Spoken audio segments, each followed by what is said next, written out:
네, 하나님의 말씀은 출애굽기 2장 23절부터 25절까지 말씀입니다. 실은 출애굽기 1장과 2장의 내용을 다 다루겠습니다만은 읽기는 23절부터 25절 3절만 읽도록 하겠습니다.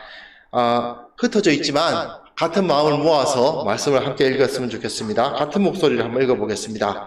여러 해 후에 애굽 왕은 죽었고 이스라엘 자손은 고된 노동으로 말미암아 탄식하며 부르짖으니 그 고된 노동으로 말미암아 부르짖는 소리가 하나님께 상달된지라.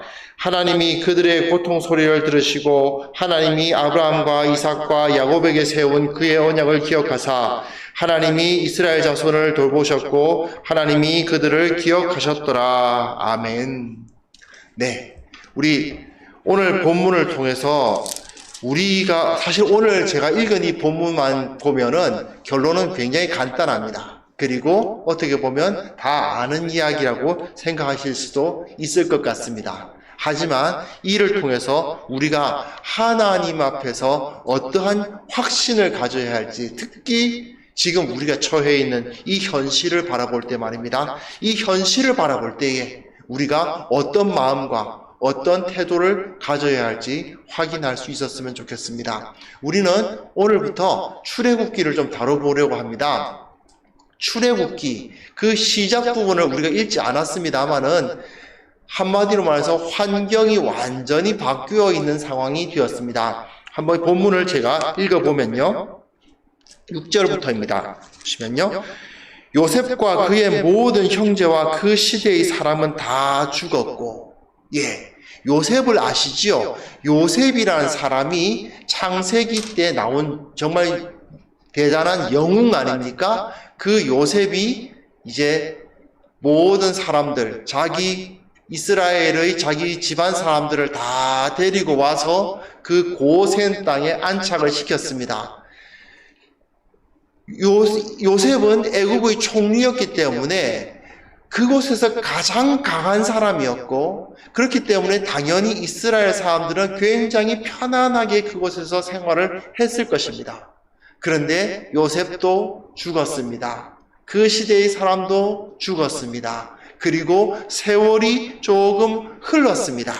그런데 그 상황에서 이스라엘 자손은 생육하고 불어나 번성하여 매우 강하여 온 땅에 가득하게 되는 복을 받았습니다. 아마 그 가운데서 많은 사람들이 기뻐했을 것이고 많은 사람들이 평안하게 살았을 것이고 그 가운데 나름대로 자기들이 하고 싶은 일들을 하면서 나름대로 우리식으로 말하면 호황을 누리면서, 그죠? 경제 상황이 좋은 곳에서 호황을 누리고 태평성대를 누리면서 살았던 시기가 지나가고 말았습니다. 그 다음 8절에 보시면 요셉을 알지 못하는 새 왕이 나타났어요.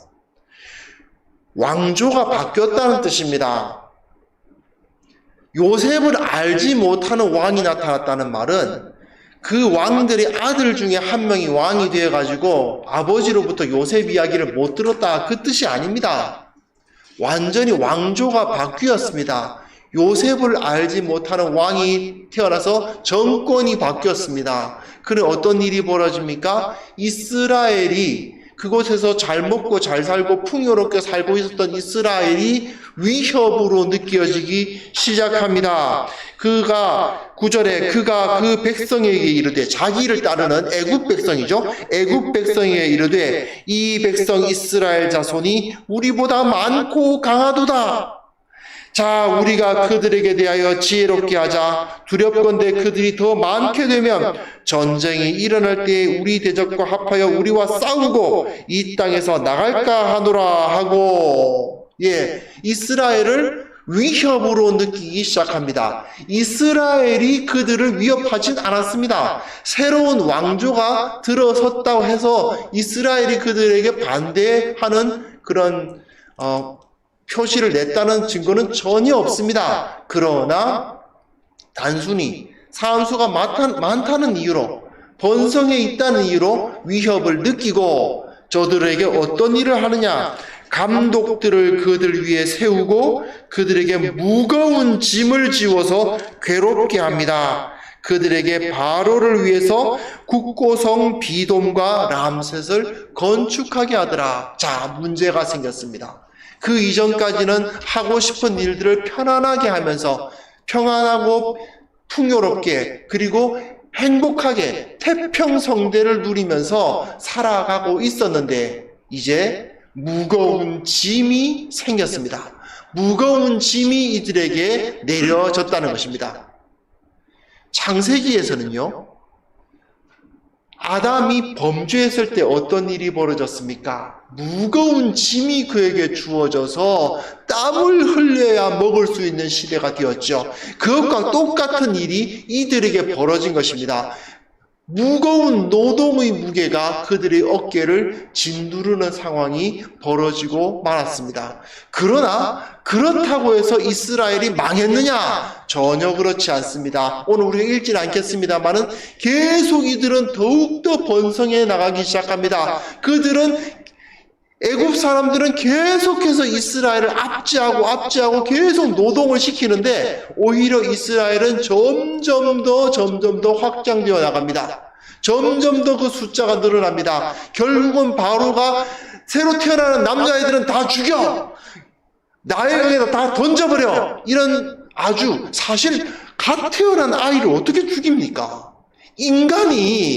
인간된 사람이 인간으로서 어떻게 갓 태어난 아이를 죽일 수가 있어요? 그건 있을 수가 없는 일이지 않습니까? 그런데 남자애들은 전부 다 나일강에 던져 죽여라!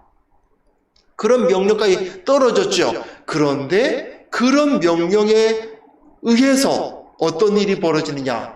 모세가 왕궁에서 자라는 일이 벌어집니다. 모세가 태어났고 그 모세를 많이들 아는 얘기니까 제가 굳이 본문을 따오진 않았습니다. 거기서 상자에다가 방주죠. 조그마한 갈대 상자를 만들어서 그것을 방주라고 부릅니다. 그 방주에다가 아이를 태우고 물에 띄워 보내니까 그것이 그 바로의 딸에게 건짐을 받아서 결국은 바로의 왕궁에서 나중에 그 이스라엘을 애굽에서 데리고 나갈 사람이 자라나는 일이 벌어지고 맙니다. 자, 이것이 바로 하나님의 섭리였습니다.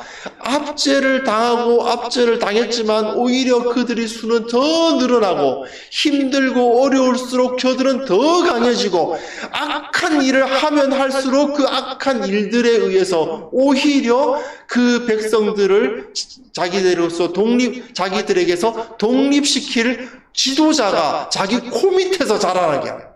자기 턱 밑에서 그 이스라엘의 지도자가 자라나게 하시는 것이 하나님의 섭리였습니다.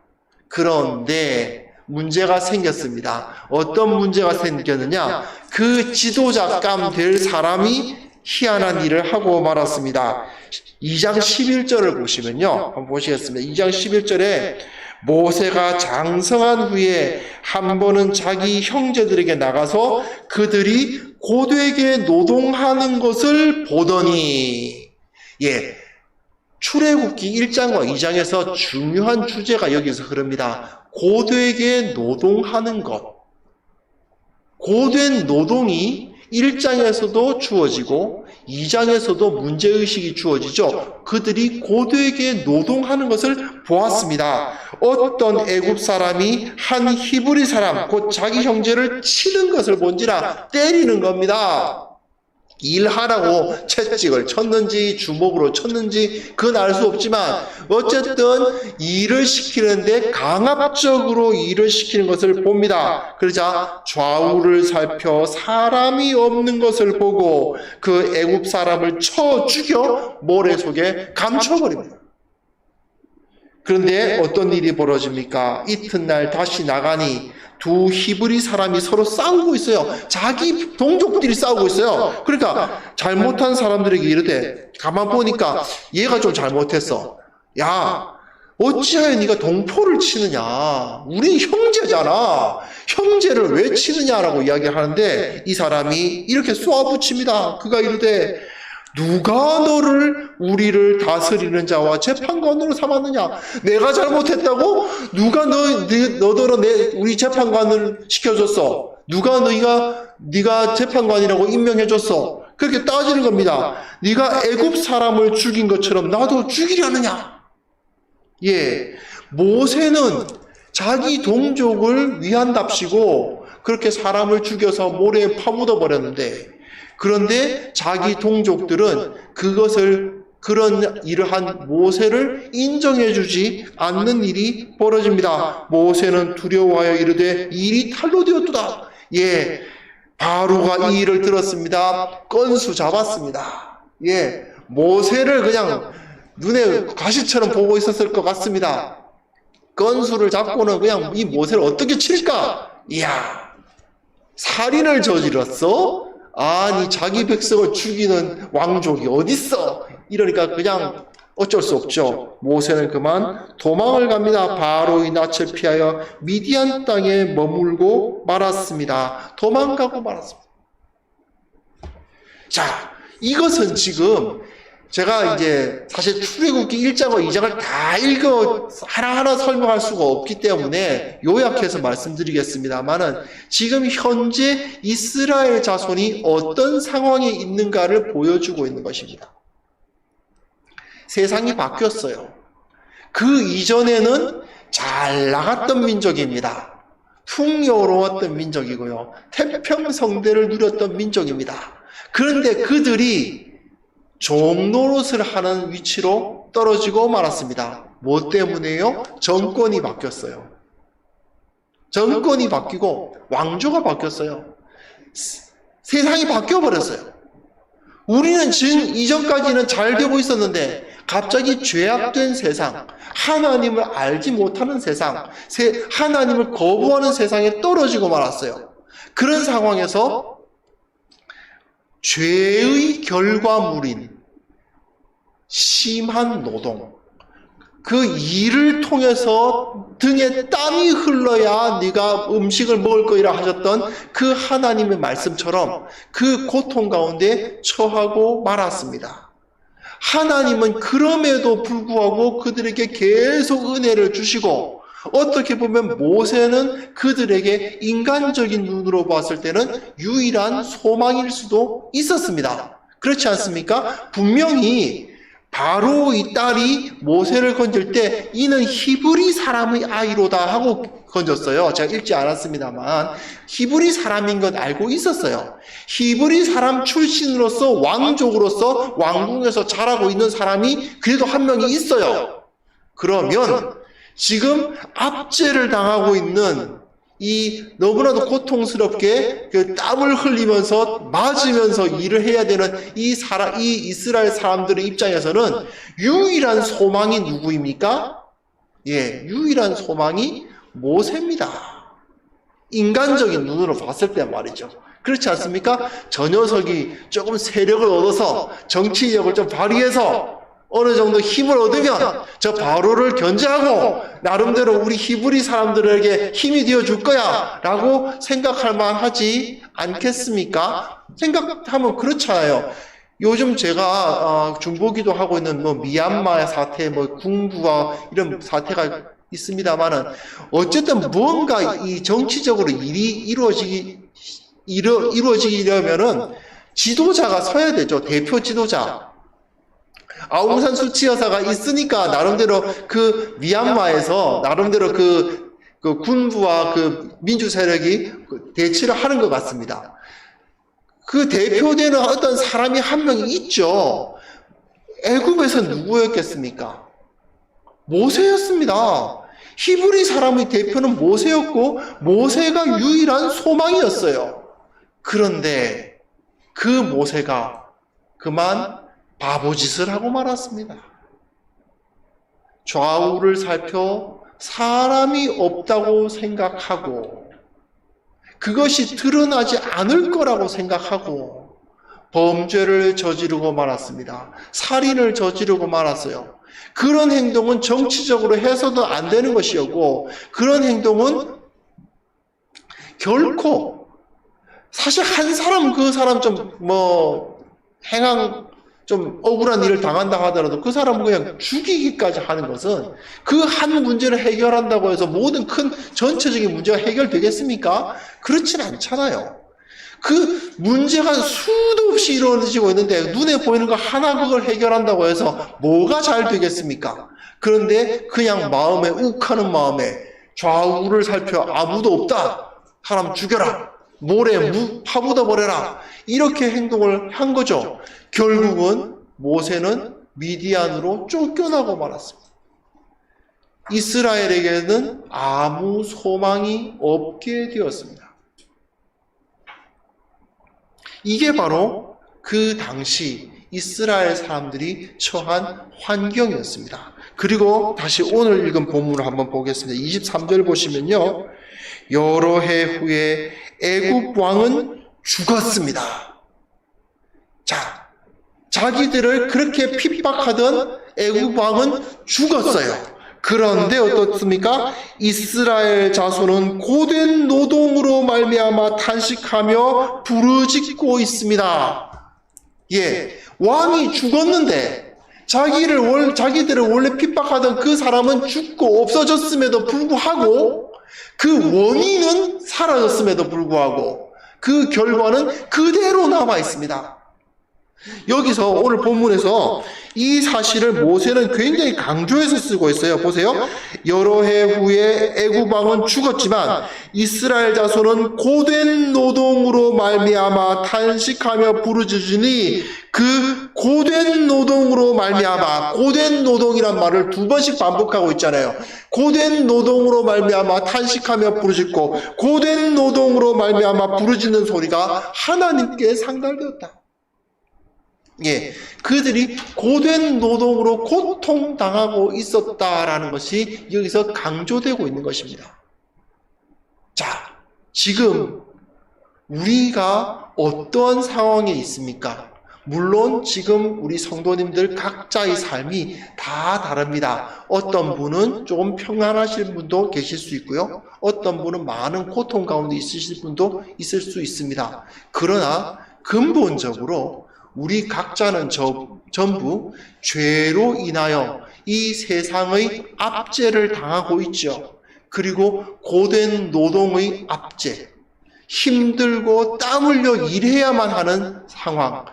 사실은 기쁨으로 그 모든 일을 감당하기보다는 허덕허덕하면서 내게 주어진 그 일을 감당하고 있는 상황에 처해 있는 것만 같습니다. 이것은 무엇 때문입니까? 어떠한 원인이 있을 것입니다. 그런데 그 원인이 사라진다 하더라도 그 결과는 그대로 남아버립니다. 어떤 분들은 우리나라가 이렇게 된 것은 97년도, 98년도에 IMF 외환위기 때문이다 라고 말하시는 분들도 있습니다. 그런데 그 외환위기는 이미 졸업했다고 하지 않습니까? 이미 갚을 돈 다 갚았잖아요.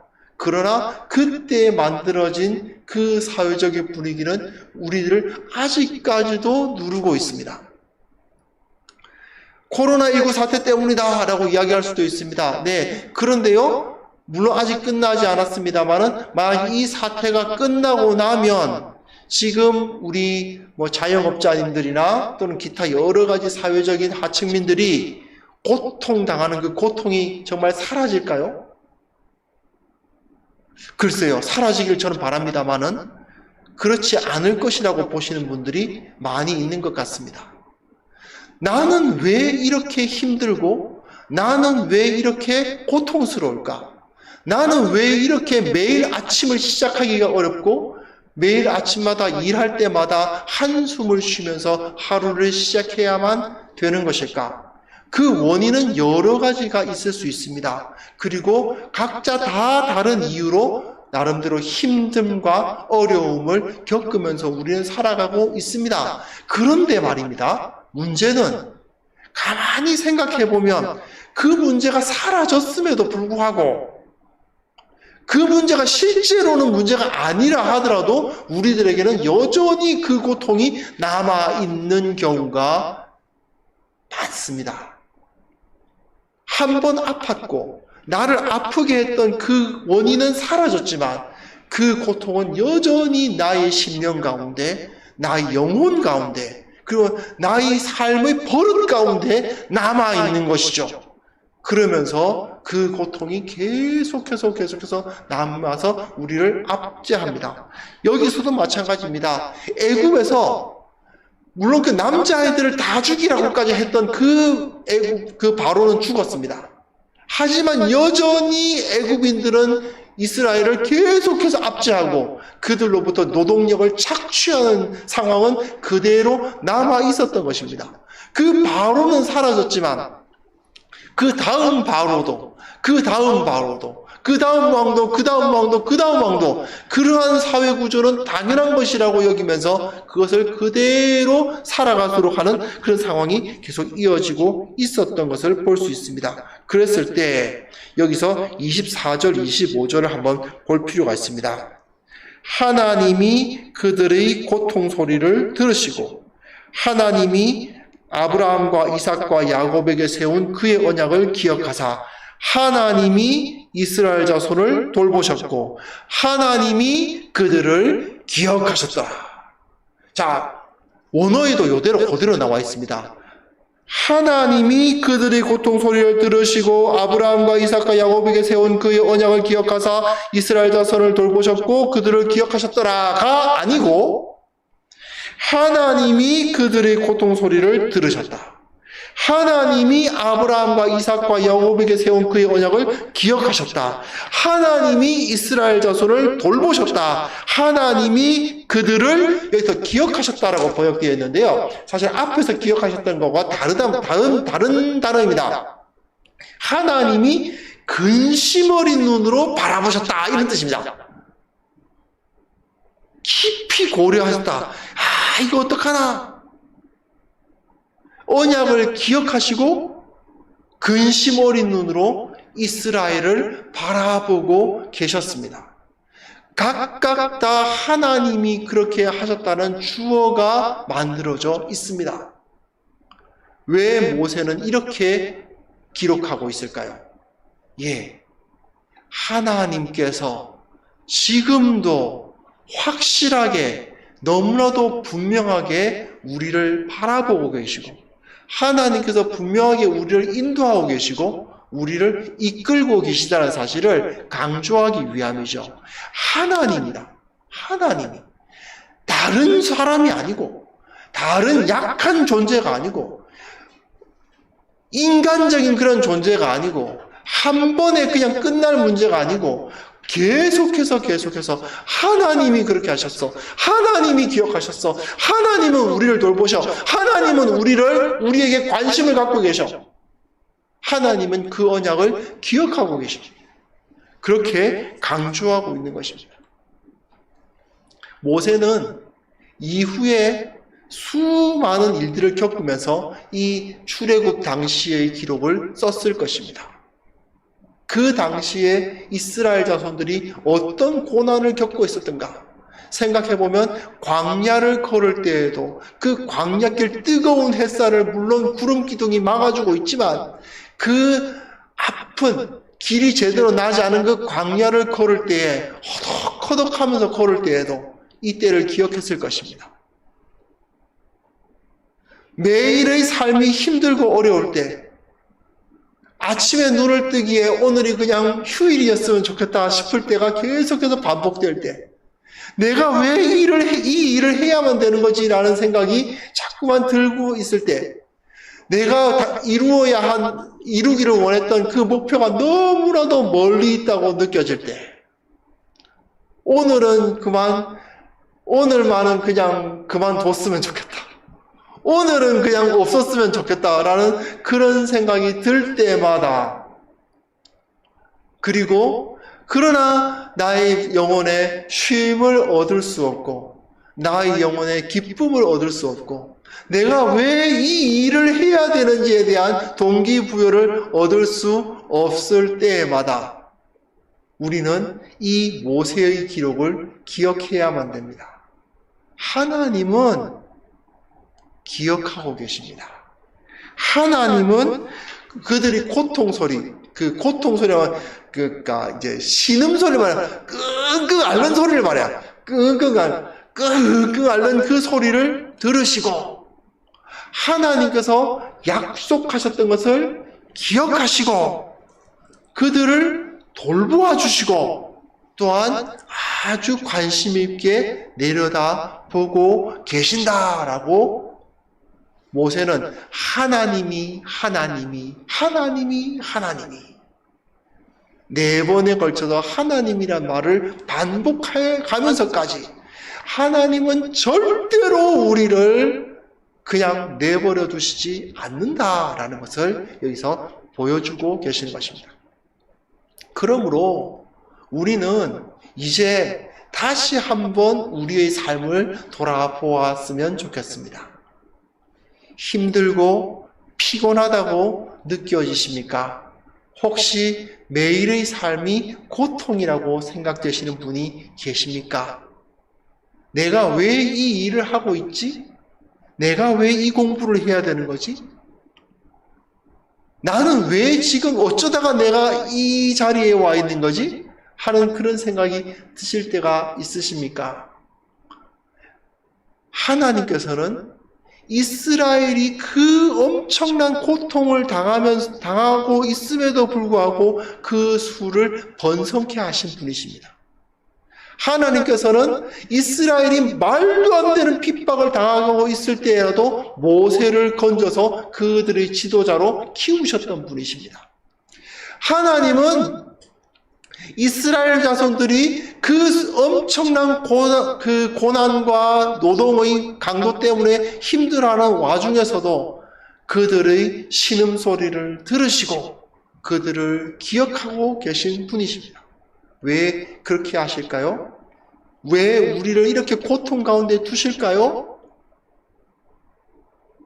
그 고통을 사용하실 때가 있기 때문입니다.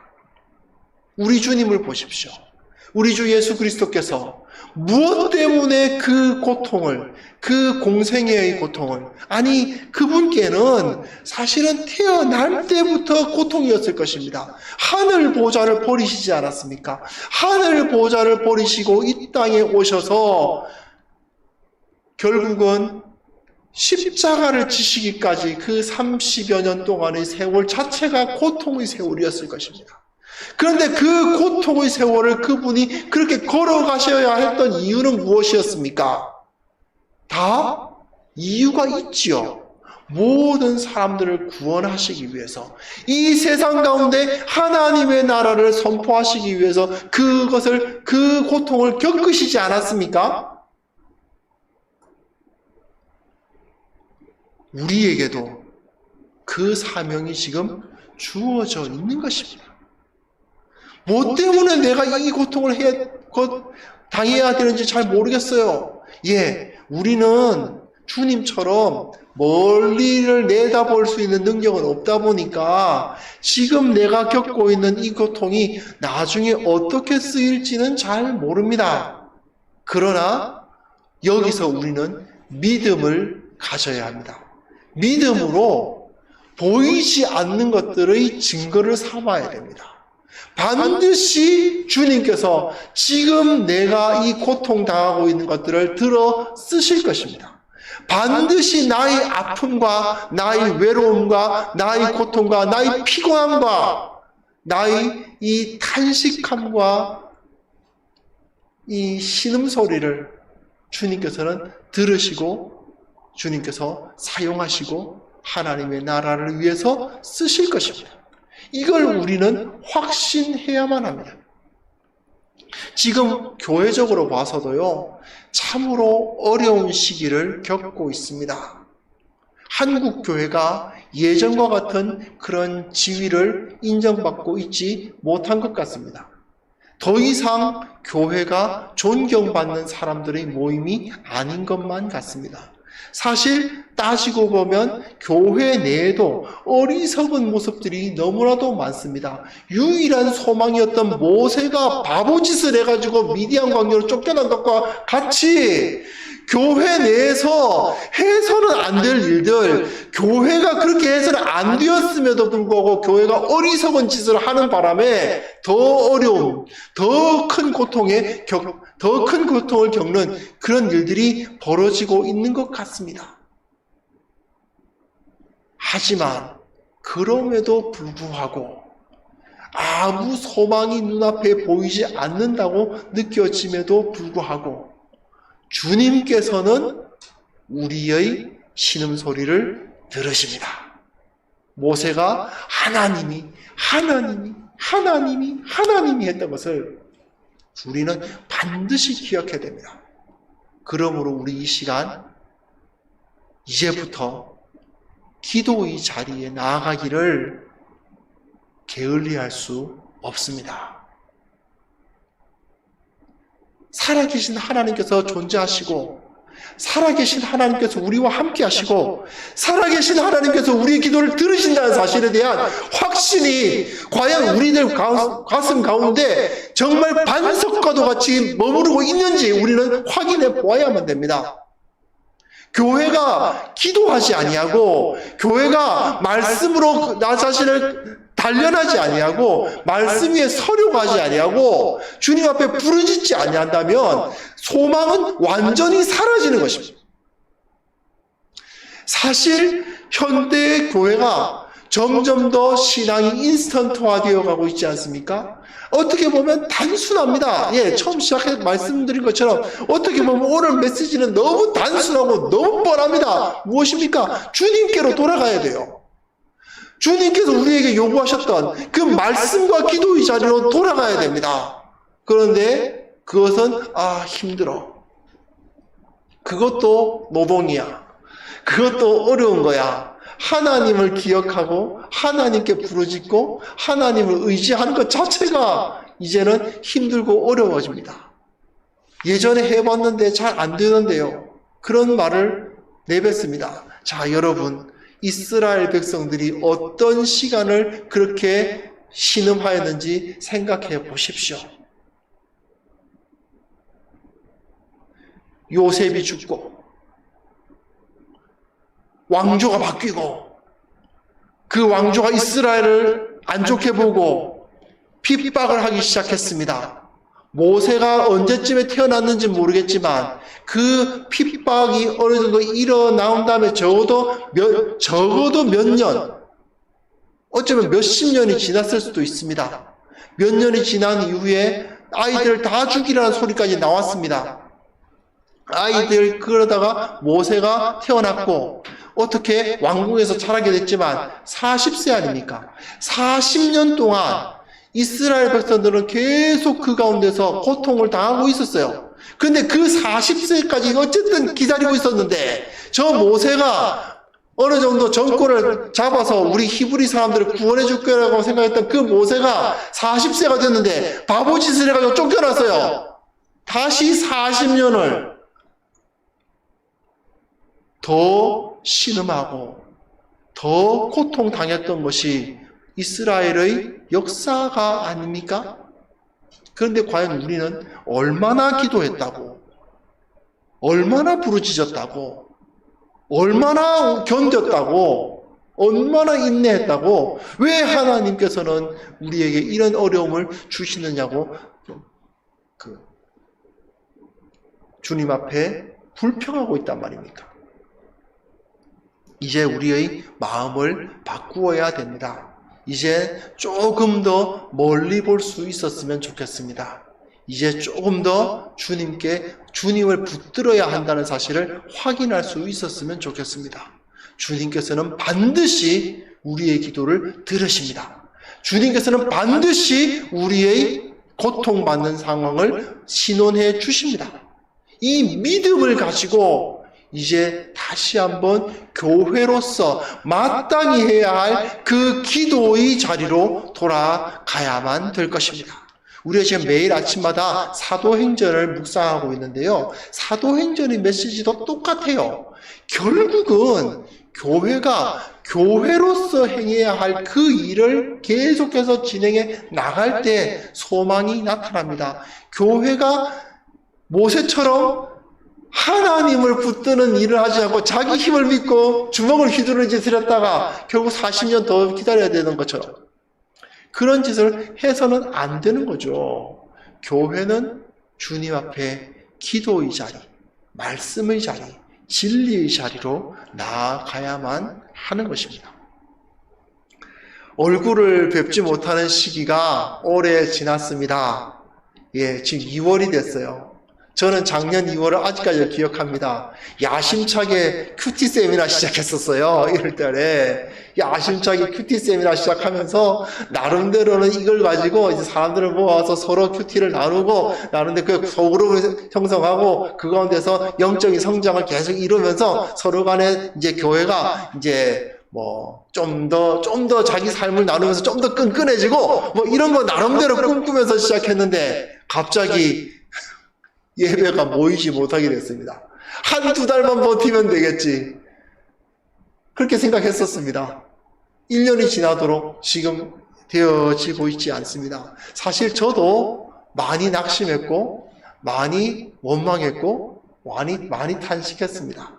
하지만 주님께서 우리에게 지금 말씀하시는 것은 내가 듣고 있다. 내가 기억하고 있다. 내가 너희들에게 약속한 그 약속을 잊지 않았다.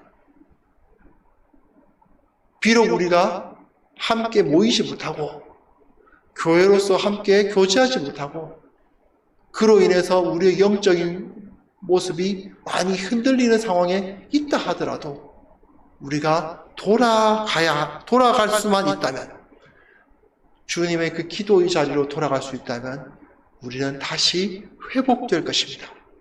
그 회복을 꿈꿉시다.